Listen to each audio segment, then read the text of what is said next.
Hello students, मैं अंजलि पयाल स्वागत करती हूँ आपका आईसीटी वर्चुअल क्लासरूम देहरादून से। कैसे हैं आप सब लोग? उम्मीद करती हूँ आप सब लोग अच्छे होंगे और अपनी लाइफ में बहुत बेहतर कुछ कर रहे होंगे। आज हम बात कर रहे हैं क्लास 11th की केमिस्ट्री की, और जैसा कि आप लोग जानते हैं चैप्टर चल रहा है some basic concepts of chemistry. रसायन विज्ञान की कुछ मूलभूत अवधारणाओं पर हम लोग यहाँ पर बात कर रहे हैं। आज के सेशन में बात करते हैं कॉन्सेंट्रेशन की एक और टर्म, मोल फ्रैक्शन या मोल प्रभाज, मोल अंश जिसे कहा जा रहा है उसके ऊपर, ठीक है ना। तो मोलारिटी को पढ़ने के बाद, मास परसेंट, वॉल्यूम परसेंट को पढ़ने के बाद आज के सेशन में हम लोग बात करेंगे मोल फ्रैक्शन, ठीक है ना। चलिए, मोल फ्रैक्शन जिसको मोल प्रभाज या मोल अंश भी आपका कहा जाता है,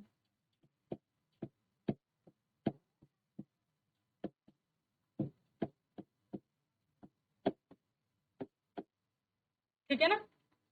होता क्या है, मोल प्रभाज और मोल अंश मोलों की संख्या का अनुपात होता है, ठीक है ना।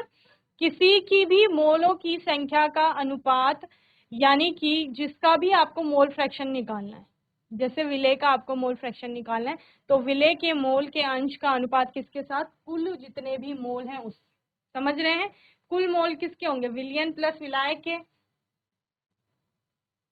तो मोल अंश को आपका एक्स से डिनोट करते हैं। एक्स विलेय का मतलब क्या होगा? विलेय का मोल अंश कितना होगा? बराबर विलेय की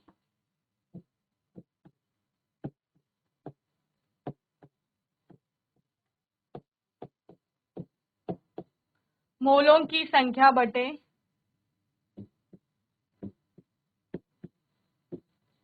विलयन में उपस्थित कुल मोल।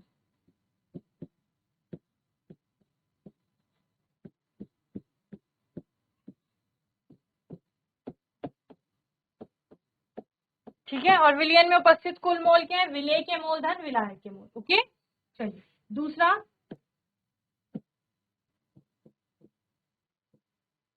विलायक का मोल फ्रैक्शन क्या हो जाएगा या मोल अंश क्या हो जाएगा?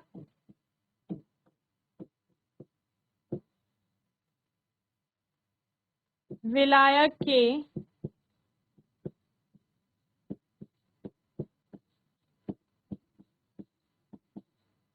मोलों की संख्या बटे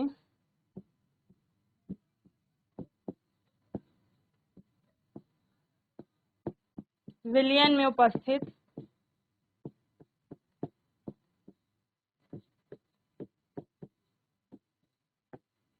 कुल मोल, ठीक है। विलेय के मोल कैसे निकालते हो आप लोग? विलेय का दिया गया द्रव्यमान बटे उसका जो आपका मोलर द्रव्यमान होता है, ठीक है ना। तो दिया गया द्रव्यमान, सपोज इसका आपका W है, स्मॉल w, ठीक है, और इसका जो मोलर द्रव्यमान है किसका? विलेय का, वो सपोज आपका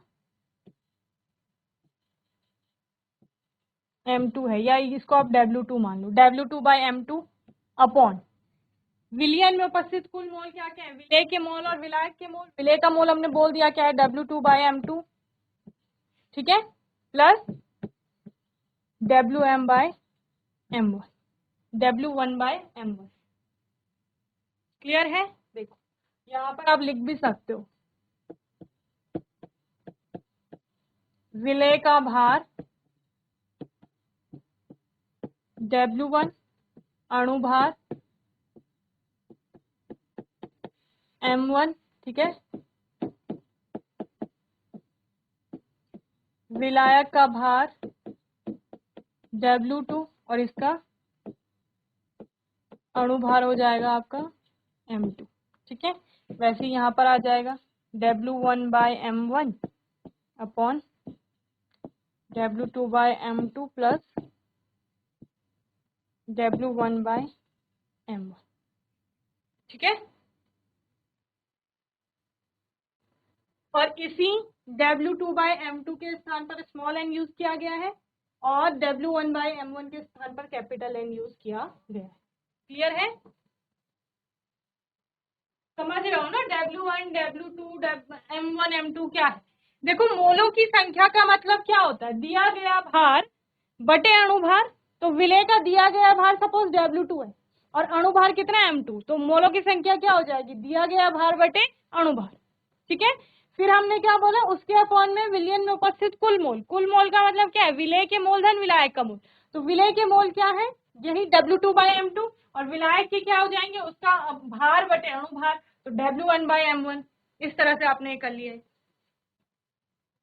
अब किसी भी विलयन में जितने उसके कंपोनेंट्स हैं उन सभी के मोल फ्रैक्शन का योग 1 के बराबर होता है। क्या बोला मैंने, किसी भी विलयन में उसके जो जो कंपोनेंट्स हैं उन सभी के मोल फ्रैक्शन का जो सम होता है वो 1 होता है। ठीक है ना।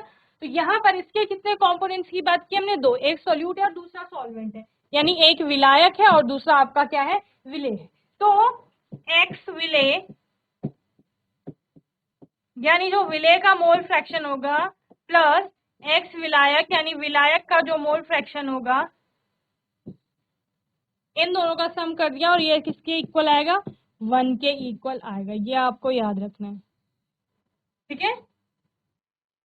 अब इसका जो इकाई मात्रक होगा वो क्या होगा, तो इसका मात्रक कुछ नहीं आता क्योंकि ये भी नंबर ऑफ मोल्स मोल में आएगा, इधर भी नंबर ऑफ मोल्स मोल में आएगा, तो अनुपात का कोई मात्रक नहीं है। तो मोलों की संख्या अनुपात है, इसका कोई मात्रक नहीं है। चलिए अब एक न्यूमेरिकल हम लोग देख लेते हैं, इससे रिलेटेड क्वेश्चन है आपके पास।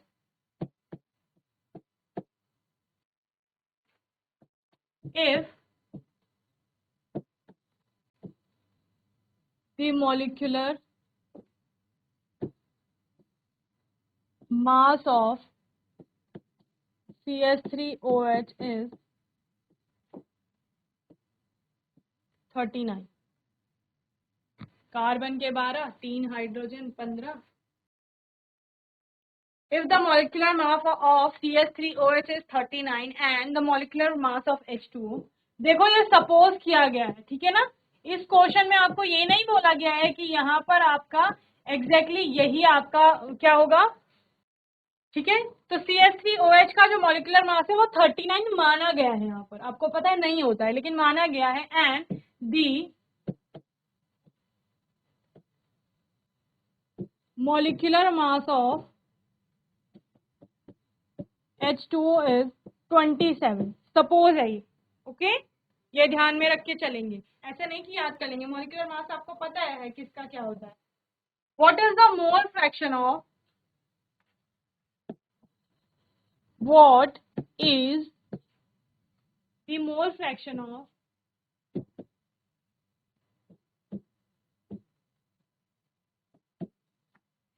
CH3OH and H2। ठीक है ना, इसका मोल फ्रैक्शन आपको निकालना है। यदि H2O in a solution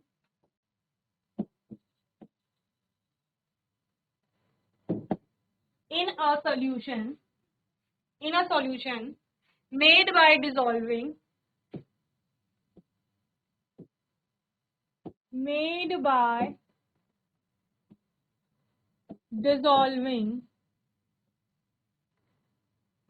dissolving 4.1 gram of alcohol, 4.1 gram of alcohol in 36 gram of H2।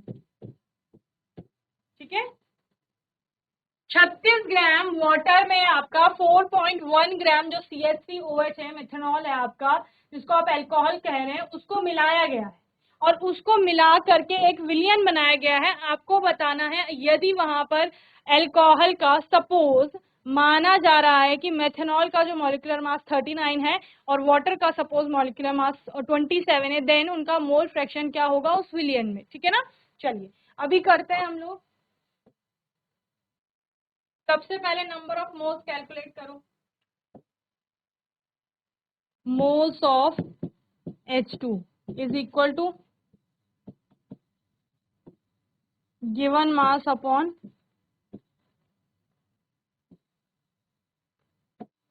Molecular mass. तो गिवन मास कितना था, 36 डिवाइडेड बाय 27। मॉलिक्यूलर मास ये दिया गया है ना यहाँ पर।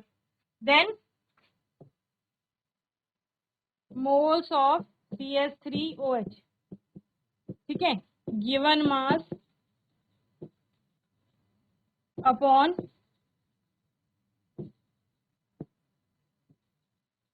मॉलिक्यूलर मास, गिवन मास कितना है आपका, यहाँ पर दिया गया 4.1 और मॉलिक्यूलर मास 39 दिया गया है। कैलकुलेट करो। 1.3 मोल्स, ठीक है, इसका कितना आ जाएगा 0.10।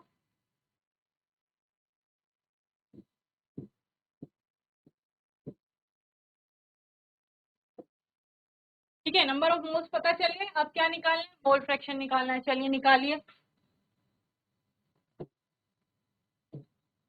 मोल फ्रैक्शन ऑफ H2, जिसको आप XH2O भी कह सकते हैं, बराबर क्या हो जाएगा, NH2O upon NH2O plus NCH3OH, यानी number of moles of H2O को डिवाइड कर लेंगे आप। Number of moles of H2O कितना आया था, 1.3 डिवाइडेड बाय 1.3 प्लस 0.1, ठीक है ना, इसको कर ले तो 1.3 अपॉन 1.4, इसको कैलकुलेट कर लेंगे। Then mole fraction of CH3OH, XCH3OH is equal to NCH3OH upon NH2O plus NCH3OH बराबर 0.10 upon 1.3 plus 0.10 is equal to 0.10 upon 1.4। करो कैलकुलेट, दोनों का मोल फ्रैक्शन आ जाएगा आपका।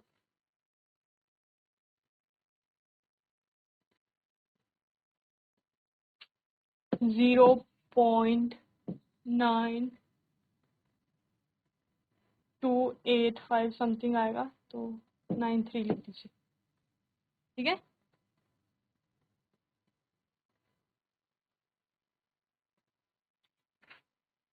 जीरो, ठीक है, तो ये क्वेश्चन हो गया आपका। चलिए एक दो क्वेश्चन आप होमवर्क के लिए ले लीजिए।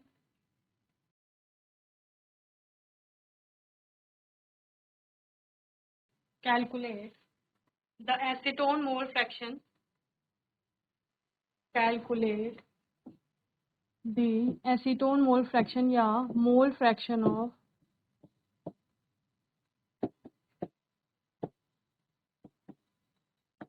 all components, calculate the mole fraction of all components in a solution of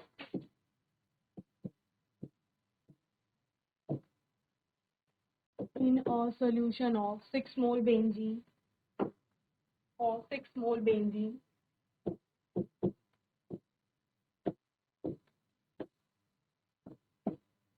6 mole benzene, 13 moles CCl4, 13 mole CCl4 and 12 moles acetone।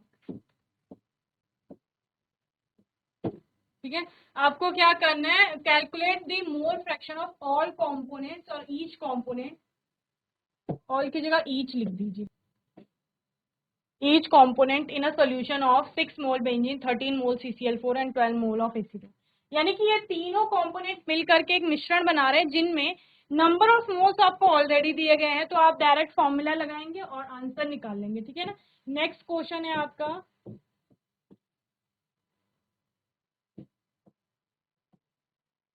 Calculate mole fraction of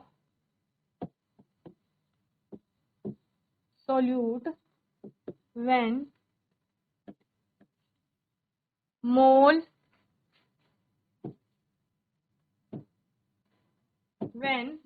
fraction of solvent is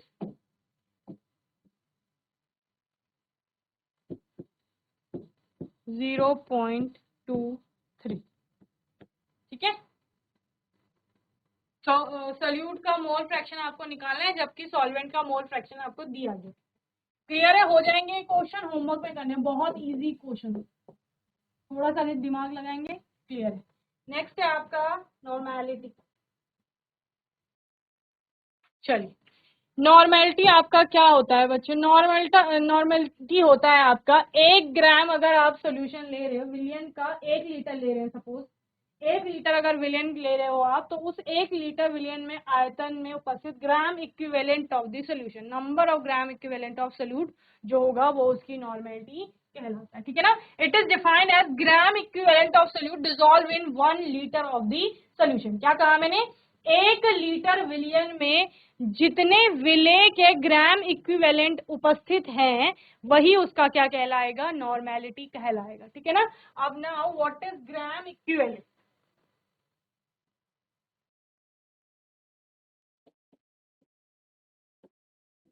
number of gram equivalent is equal to weight of solute upon equivalent weight of solute.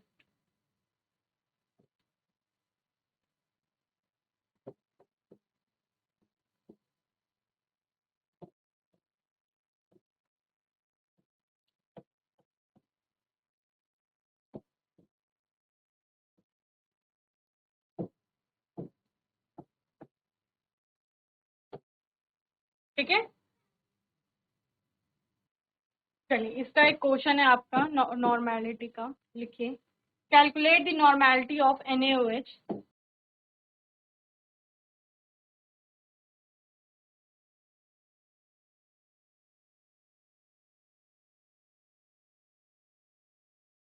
Sodium hydroxide की normality आपको निकालनी है, जहां पर NaOH solution forming by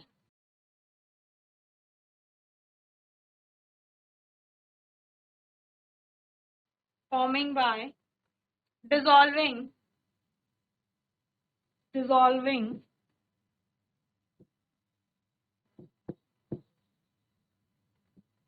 dissolving 0.2 gram of NaOH,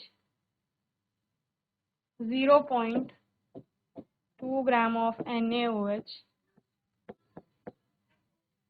to make 250 ml of the solution. To make NaOH, to make